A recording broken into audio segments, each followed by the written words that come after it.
பிரதோஷம் அப்படிங்கிறதே ரொம்ப விசேஷமான ஒரு தினம். அது இதில் பிரதோஷத்தில் 3 வகையாக பிரிக்கிறார். தினப்பிரதோஷம், மாசப்பிரதோஷம், பக்ஷ பிரதோஷம். தினப்பிரதோஷங்கிறது தினமுமே சாயந்தரம் வரக்கூடிய ஒரு நேரம், 4:30 6 மணி வரைக்கும் இருக்கக்கூடியது. அந்த காலகட்டத்தில் என்ன பண்ணணும் அப்படின்னு நாமளே நம்மளுடைய கிரகத்தில் ஒரு தீபம் ஏற்றி வைக்கிறோம். மாச பிரதோஷம்ங்கிறது திரையோதசி திதியில வருது. திரையோதசி அன்னைக்கு சாயந்தர நேரத்தில் வருது. சிவாலயங்கள்ல நந்திகேஸ்வரருடைய திவ்யமான ஒரு வடிவத்துல சிவபெருமான் 2 கொம்புக்கு நடுவில் ஒரு நர்த்தனம் ஆடுற, அதற்கு பிரதோஷ நடனம்னு பேரு. அந்த திதி திரையோதசி திதி அப்படின்னு அந்த அந்த சாயந்தர நேரத்தில் அனுஷ்டானம் பண்றது. பக்ஷ பிரதோஷம் தேய்வதையில வரக்கூடிய ஒரு திதி. இது 3 நாளுமே பிரதோஷம்னு பேரு. அதோட மட்டும் கிடையாது, பிரதோஷத்தன்னைக்கு விரதம் அப்படின்னா ஒரு சமஸ்த காரியங்களை பண்ணி தருது. சிவ விரதத்துல சூட விரதத்திலேருந்து ஆரம்பிச்சு ஒரு 16 விரதங்கள் இருக்கு. அதுல ஒரு விரதம் தான் திரையோதசியை ஒட்டி வரக்கூடியது. அதற்கு பிரதோஷ விரதம்னு பேரு. சாயந்தர நேரத்துல பிரதோஷ சந்தர்ப்பம் வரைக்கும் உபவாசமா இருந்து பிரதோஷமான பிற்பாடு உப்பில்லாமல் உணவு எடுத்துக்கொள்வது பிரதோஷ விரதத்துக்கு உத்தமம். முடியல அப்படின்னு கேட்டா நீர், பால், ஆகாரம் நம்மளால என்ன முடிகிறதோ சத்துவ உணவாக எடுத்துக்கொண்டு நம்ம தரிசனம் பண்ணலாம். இது ரொம்ப நமக்கு விசேஷமான ஒரு பலனை கொடுக்கும். பிரதோஷத்தன்னைக்கு அனுஷ்டிப்போம். அனுகிரகம்.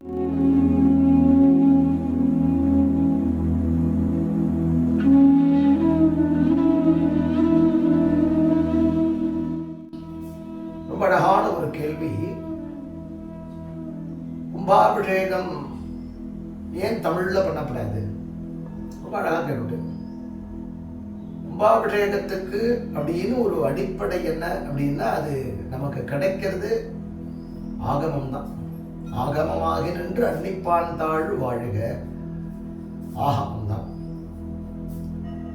அதுலதான் பிரதிஷ்டா விதிகள் சொல்லப்பட்டிருக்கு. தமிழ்ல சுவாமிய நமஸ்காரம் பண்ணலாம், தமிழ்ல சுவாமிய போற்றலாம். ஆனா தமிழ்ல வழி கிடையாது. ஏன் வழி கிடையாது அப்படின்னா, அது தயவு செய்து மொழி என்கின்ற அந்த ஒரு விஷயத்துக்குள்ள போய் அடக்க முடியாது. பகவான அடையத்துக்கு வேண்டிய மந்திரங்கள் அப்படிங்கிறது பாவம். எத்பாவம் தத்பவதி. ஒரு குழந்தைகிட்ட பேசுறதே நம்ம குழந்தையா மாறும். ஒரு பெரிய அதிகாரி கிட்ட பேசுறதே அதற்கு தகுந்த ஒரு தோரணை தேவைப்படுறது. அது மாதிரி தெய்வத்தை நாம் வரவழைப்பதற்கு உண்டான ஒரு சக்தியானது ஆகமத்தில் தான் கிடைக்கிறது. அதுதான் பிரதிஷ்டை. தமிழ்ல தேவாரமோ திருவாசகமோ திருப்புகழையோ நான் வேற ஒரு மொழிகளிலே நான் அவற்றை சொல்லுவேன். சுவாமி எதுக்கு மாட்டார்? அதை தமிழ்ல தான் சுவாமிக்கு அர்ப்பணம் பண்ணணும். அது மாதிரி இது கேள்வி நீங்க ஈஸியா கேட்டுட்டேன். சம்ஸ்கிருதமா தமிழா? சம்ஸ்கிருதமே கிடையாது. அதுக்கும் மேலே இது இறைவனோடு நாம், அதற்கு பேர் பரிபாஷை. அப்போ அந்த தேவதையை வரவழைக்கிறதுக்கு வேண்டிய அந்த மந்திரங்கள் நமக்கு கிடைக்கக்கூடியது. சிலதை அப்படித்தான் சொல்லணும், சிலதை பாவத்தினாலே நாம் புரிய வைக்க வேண்டும். அதன்படிதான் பண்ணணும். அது இல்லாம நான் வேற மாதிரி பண்ணுவேன், இப்படி பண்ணுவேன்னா அது வெறுமனதான். வானிடை வாழும் வானவருக்கு மருதவர் வேள்வியில் வகுத்தாவி. தேவலோகத்தில் இருக்கக்கூடியவாளுக்கு அக்னி மூலமா ஆகுதி கொடுக்கணும் அப்படின்னா எப்படி? அந்த அக்னிக்கு ஜீவனை உண்டு பண்ணி அந்த ஜீவனுக்கு உயிரை கொடுத்து அந்த உயிர் மேல ஒரு சக்திய எந்த தேவதையை கொண்டு வருமோ அந்த தேவதை வந்து அது மந்திரங்களால முடிகிறது. அது மந்திரங்கள் எப்படி காற்று கண்ணுக்கு தெரியாது, அது மாதிரி இருக்கிறதுனால தெய்வாதீனம் ஜெகத் சர்வம் எல்லா இடத்துலையும் பகவான் இருக்கார். ஆனா அந்த தெய்வத்தை அடைச்சுன்னு வரக்கூடிய சக்தி மந்திரங்களுக்கு இருக்கு. மந்திராதீனம் தெய்வத்தை அந்த மந்திரங்கள் அடைச்சு கொண்டாந்து விட்டுடுறது. அப்படி அழைச்சு கொண்டாந்து விடுறதை தான் அதை அனுபவிக்க முடியும். அப்பதான் அங்க சுவாமி வரும், சாநித்தியம் இருக்கும். அதனால அதை தான் நாம பண்ணலாம். இல்லை நான் அப்படிதான் பண்ணுவேன்னா அது வெறுமன கரசிலையாக மட்டுமே தான் இருக்க முடியும். தமிழ்ல இருந்து வேற மொழிக்கு நம்ம டிரான்ஸ்லேட் பண்ண முடியாது. அது மாதிரி தான் மொழி பெயர்த்து எதை வேணாலும் பண்ணிக்கலாமே தவிர அதனுடைய இதுதான் நம்ம அனுபவிக்க முடியும். அப்பதான் அதற்கு ஒரு ஆற்றல் இருக்கும். அனுபவிப்போம், அருள் பெறுவோம்.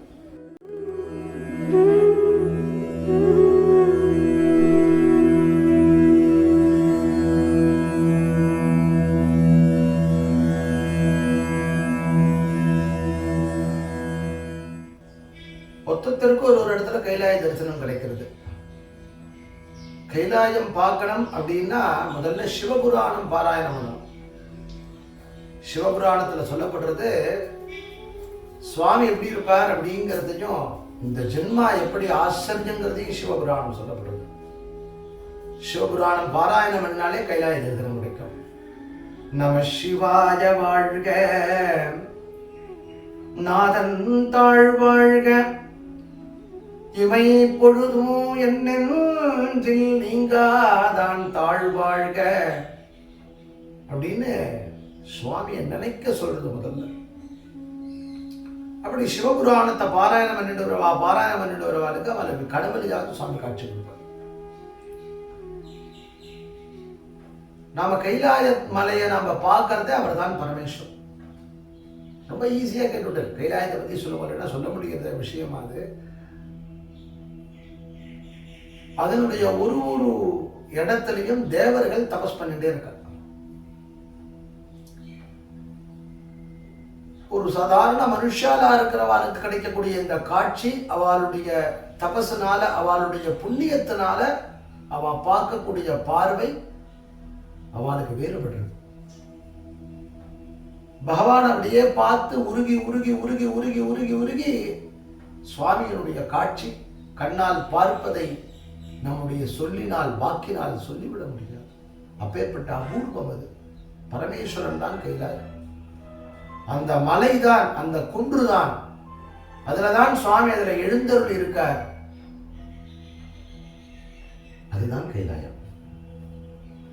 அப்பர் பெருமான் இங்கிருந்து கைலாயம் போகணும்னு நினைக்கிறதே அவருக்கு திருவிழாறுல ஆடி மாசத்துல அமாவாசையில திருவிழாரையே கைலாயமாக்கி காட்சி கொடுக்கிறார்.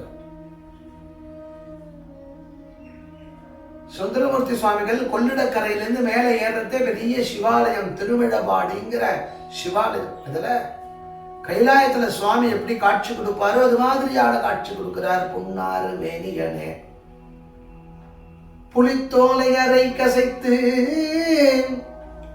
மின்னார் செஞ்சடை வேள்மெலில் கொன்றையலிந்தவனே மண்ணே மாமணிய மடபாடியுள் மாணிக்கமே அண்ணே உன்னை அல்லால் வேறு யாரை நினைக்கிறேன். அப்படி ஒரு காட்சி.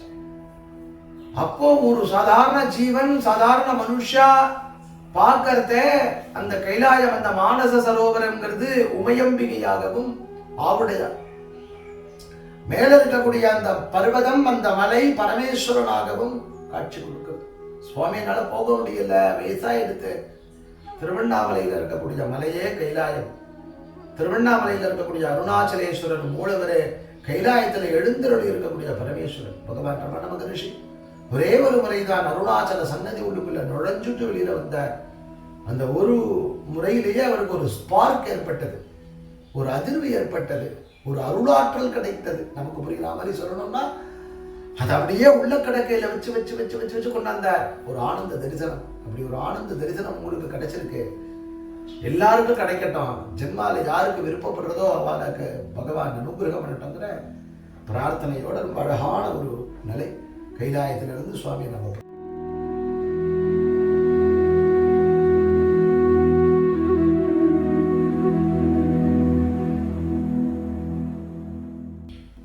ஆகமம்னா என்னன்னு கேட்கிறேன். ரொம்ப அழகு.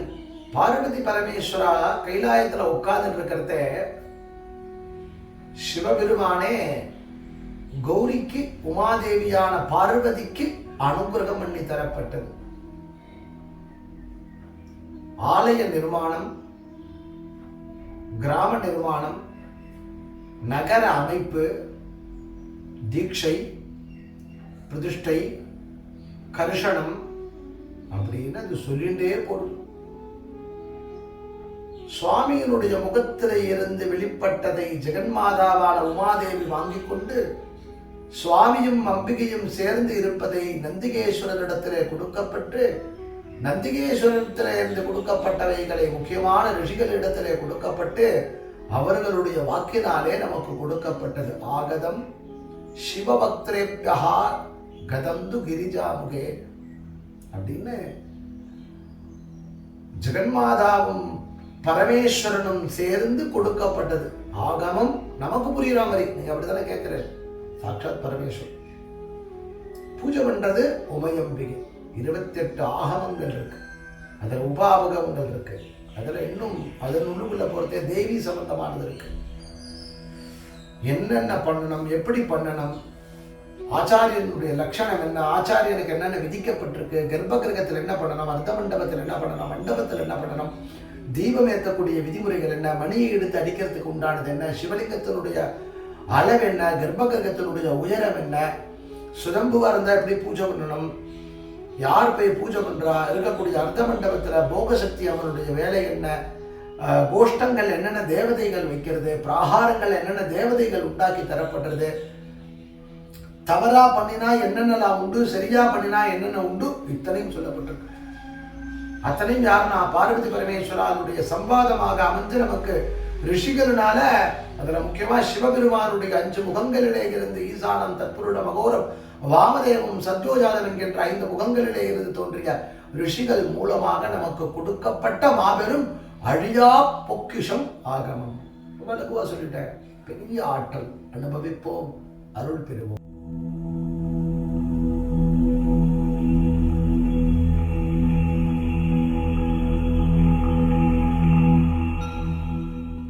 பசுமாட்டை எதுக்கு பூஜை பண்ணணும்? ரொம்ப நல்லா கேட்டுடுறேன். எத்தனையோ ஜீவராசி இருக்கு அப்படின்னு. எல்லா ஜீவராசியுமே தான் நாம் வணங்குறோம். எல்லா உயிர்களிலும் இறைவன் இருக்கிறான் என்கின்ற எண்ணம் முதல்ல நமக்கு ஏற்படும். எல்லா உயிர்களிலும் இறைவன் இருக்கிறதுனால தான் நாமளே எங்கேயாவது நமக்கே தெரியாம எதேச்சியா எதையாவது ஒரு ஜீவன் மேல பட்டு கொடுத்தனா கூட நம்மள அறியாம அந்த உடம்பு ஆடி போயிடுது. அவள்தான் மனுஷாங்கிறான். அவன் தான் மனிதன். மீதி எல்லாம் மனிதன் மாதிரியான வேஷம் போட்டு இருக்கக்கூடிய மிருகம். அவனுக்கு கருணை இல்லைன்னு கேட்டாக்க அவன் மனுஷங்கிறதுக்கு உண்டான இதுவே போயிடுது. வாரியார் சுவாமிகள்கிட்ட போய் ஒருத்தர் கேள்வி கேட்டாங்க. சுவாமி, நான் சுத்த செய்வம், எப்பயோ ஒரு நாள் 2 நாள் மட்டும்தான் எதையாவது, பாத்திரங்கள்லாம் வேற வேற தான். வாரியார் சிரிச்சுட்டே சொன்னார், பாத்திரங்கள் வேறவாக இருக்கலாம், உள்ள போடக்கூடிய பண்டம் ஒரு இடத்துல தானே போடுற.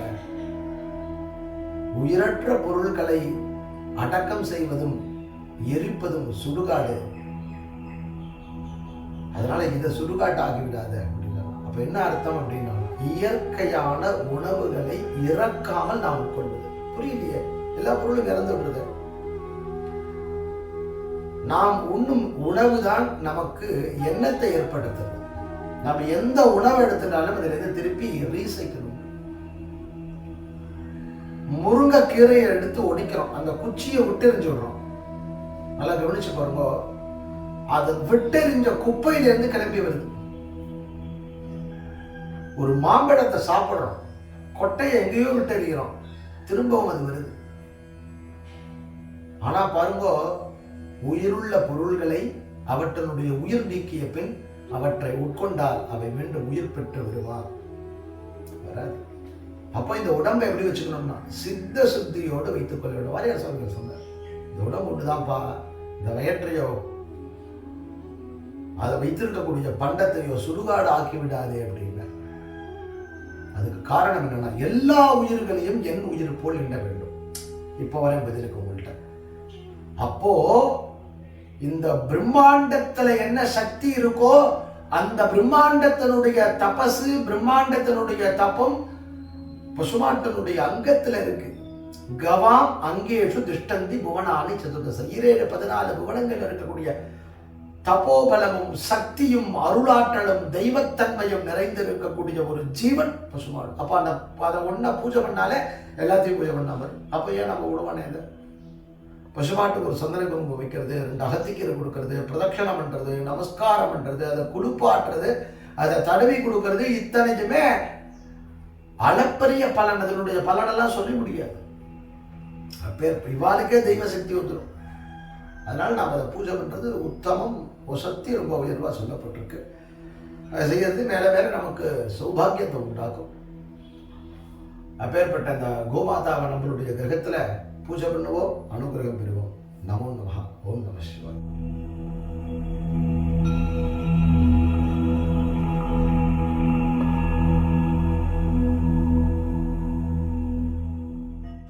இன்னைக்கு எங்க பார்த்தாலும் ஒரு பயம், எதற்காகவோ ஏன்னு தெரியாம ஒரு பயம், ஒரு மனசுல ஒரு பீதின்னு சொல்றாங்க. இதனால இது நடந்திருக்குமோ, இதனால இது நடந்திருக்குமோன்னு நமக்கு நிறைய குழப்பங்கள். அதுக்கு வெவ்வேறு பேரெல்லாம் சொல்றால், காரண காரியங்கள் நிறைய சொல்லப்படுறது. இந்த ஜென்மாவே பூர்வ வினையை சார்ந்தது, பூர்வ கர்மாவை சார்ந்தது. இதுல இந்த காலத்துல என்ன நடக்கும் அப்படிங்கிறத நமக்கு நிர்ணயிச்சு கொடுத்துட்டான். அதை தாண்டி நாம போக முடியாது. அதையும் மீறி நடக்கக்கூடிய சில சம்பவங்கள் நம்மளை வெகுவா பாதிக்கிறது. அப்படின்னா காரணம், நம்ம மனசுக்குள்ள பிரதியாக போட்டு வச்சிருக்கக்கூடிய படம், அதை நம்மளை முழுசா ஆக்கிரமிச்சுடுறது. அதுவே நமக்கு வெளியில நாம் எப்படி பார்க்கிறோமோ அப்படியே நமக்கு வெளிப்படையா தெரிகிறது. இதுக்கு பேரெல்லாம் வேற ஏதோ சொல்றா, திருஷ்டிங்கிறோம் நம்ம முதல்ல. அதை அப்புறமா அதுக்கு அடுத்தபடியா பார்த்தோம் அப்படின்னு கேட்டாக்கா, ஏதோ பில்லி, சூன்யம் இத்தியாதி, அதற்கெல்லாம் பேரெல்லாம் நிறைய வச்சிருக்கா பாருங்க. இல்லைன்னா பேயினால் ஏற்பட்டதுன்னு இதெல்லாம் சொல்றாங்க. இதெல்லாம் முதல்ல இருக்கா இல்லையா அப்படின்னு தேடி போய் பார்க்கறதுங்கிறதே வேற விஷயம். நிச்சயமா நம்ம இது உள்ளுக்குள்ள நாம பயணப்பட்டு போனோம்னா நமக்கு புரியாத விஷயங்கள் நம்ம கண்ணால பார்த்தா தான் நாம சிலதை நம்புறோம். இதெல்லாம் கண்ணால பார்க்க முடியாத சில விவரணங்களா இருக்கு. சோட்டானிக்கரையினுடைய சன்னதியில போனோம்னா இந்த குருதி பூஜை நடக்கக்கூடிய அந்த சந்தர்ப்பத்துல கவனிச்சு பார்த்தா தெரியும், நடு கூட்டத்துல இருந்து திடீர்னு ஒருத்தர் எழுந்திருப்பாங்க. அவளுக்கு என்ன பண்ணுறதுன்னு தெரியாது. விறுவிறுன்னு போவா, எங்கேயோ போய் எதையோத ஒண்ணு பண்ணுவா, திருப்பி கீழே விடுவா, சாதாரண நிலைக்கு திருப்பி வருவா. ஆக நிச்சயமா ஒரு தெய்வ சாநித்தியமும் தெய்வ சக்தியும் இருக்கக்கூடிய இடத்துல தெய்வ சக்திக்கு மாறாக இருக்கக்கூடிய அந்த சக்திகள் எல்லாம் அற்று போயிடுறது. இதெல்லாம் நம்ம இவரை யாரையாவது, ஆனா மனுஷால நம்பி நாம பின்னாடி போனோம்னா அது எந்த விதத்திலையும் சாத்தியப்படாது. பகவான் நம்மளை எப்பயுமே காப்பாத்தின்னு இருப்பார். யாரு கையில சத்தியமும் தர்மமும் இருக்கோ அவ இதெல்லாம் இதை பத்தி கவலைப்பட வேண்டிய அவசியம் இல்லை. அவ கிட்டக்க வரத்துக்கே அது யோசிக்கும். ஒரு கிரகத்துல மடி, ஆச்சாரம் இந்த ரெண்டும் இருந்தால் அந்த கிரகத்தின் உள்ளுக்குள்ள துர்சக்திகள் வேலை செய்யறதுக்கான வாய்ப்பு இல்லை. ஒரு கிரகத்துல அனுஷ்டானமும் பூஜையும் இருந்தால் அந்த இடத்துல துர்தேவதா வரத்துக்கான வாய்ப்பு கிடையாது.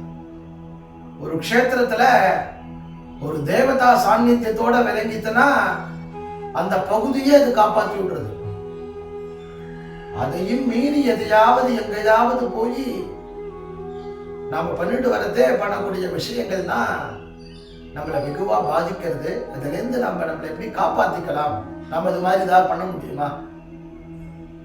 சில மாந்திரீகங்கள் பண்ணக்கூடியதை பார்த்தா, ராத்திரி நான் சுடுகாட்டில் உட்காந்துட்டு இருந்தேன்ப்பா, நம்ம போறோமா? கிடையாது. போயிட்டு வந்தாலே அதுக்கு எத்தனையோ ஸ்நானம், அனுஷ்டானம், அதுல இருந்து பிராயசித்தம் என்று வெளியில வரத்துக்கே ரொம்ப நேரமாகுது. ஆனால் இதனால பாதிக்கப்பட்டவான்னு பார்த்தோன்னா வெகுண்டு ரொம்ப மனசோர்வம் அடைகிறா. சரீரமும் ஏதோ ஒரு விதத்துல அவள் ஆட்கொண்டு விடுறது. இதுல அதிகமா கிடைக்கிறது என்ன அவளுக்கு அப்படின்னா பயம்தான். யாரோ யாருக்கோ எதையோ எதிர்பார்த்து எதையாவது பண்ண போக அது யார் செய்கிறார்களோ அவர்களையே அவர்களுடைய சந்ததியே அழித்து விடுகிறது. கிட்டத்தட்ட ஒரு ஒரு ஒரு பலமான செவுத்துல பந்த விட்டு எரிகிறோம். நம்ம எவ்வளவு பலம் கொண்டு விட்டு எரிகிறோமோ அந்த அளவுக்கு திருப்பி அதே சக்தியோட திரும்பி வரும். அதை விட ஜாஸ்தி வரும் இல்லையா? அந்த செவுத்தில் எரியக்கூடிய பந்து போல் தான் இவையெல்லாம். நாமளே எங்கேயாவது போய் எதேசியா ஏதாவது சேர்மானம் இல்லாமல் மிளேச்ச அன்னங்களையோ மிளேச்ச சிநேகிதர்களையோ மிளேச்ச இடங்கள்லையோ நாம் இருக்கிறது. காத்துனால, தண்ணியினால, நாம் அணிந்திருக்கக்கூடிய ஆடையினால, பேசக்கூடிய பேச்சினாலே, உண்ணக்கூடிய உணவினாலே, இருக்கக்கூடிய இடத்தினாலேன்னு இதெல்லாம் தொடர்ந்துட்டு வருது. அது எந்த இடத்தினுடைய சங்கம், எந்த இடத்தினுடைய சத் சங்கம் அப்படிங்கிறது தான் ரொம்ப முக்கியம். அது சரியா இருந்ததுன்னா கவலைப்பட வேண்டாம், சரியில்லாம போனா கவலைப்பட்டு தான் ஆகணும். அதுல இருந்து நம்மளை காப்பாத்திக்கிறதுக்கு என்ன வழி? ரொம்ப லகுவான வழி, கஷ்டப்படவே வேண்டாம். பசுமாடு கட்டி இருக்கக்கூடிய கோஷ்டம், அதாவது பசுமாட்டு தொழுவம், அந்த இடத்தினுடைய மண்ணு நம்ம வீடுகளிலே மெழுகினால், தூய்மைப்படுத்தினால் அந்த இடத்தில் துர்தேவதை, துர்சக்தி வாசம் செய்யாது, பயப்படும். பசுமாட்டு தொழுவ மண்ணுக்கு அத்தனை வேல்யூ உண்டு, அத்தனை மதிப்பு உண்டு. நம்முடைய சகல விதமான அபவாதங்களையும் நீக்கக்கூடிய சக்தி நிச்சயம் உண்டு. திருஷ்டிங்கிறோம் இல்லையா, கண் பார்வை கொண்டு, அந்த திருஷ்டி என்ன அப்படின்னா மகான்களுடைய பார்வை பட்டாலே போரும்பா அப்படிங்கிறோம். அதுக்கு ஒரு பெரிய வேல்யூ உண்டு. தீர்க்க சுமங்கலியான அந்த தெய்வ சக்தியுடைய அந்த பதிவிரதா பார்த்தா அப்படின்னா அதற்கு ஒரு பெரிய சக்தி உண்டு. அதனாலதான் பெரிய மாமி அந்த அனுஷ்டானத்தோட தெய்வ சக்தியோட இருக்கக்கூடியவாளை பார்த்தா சரணத்துல விழுந்துள்ளோம்.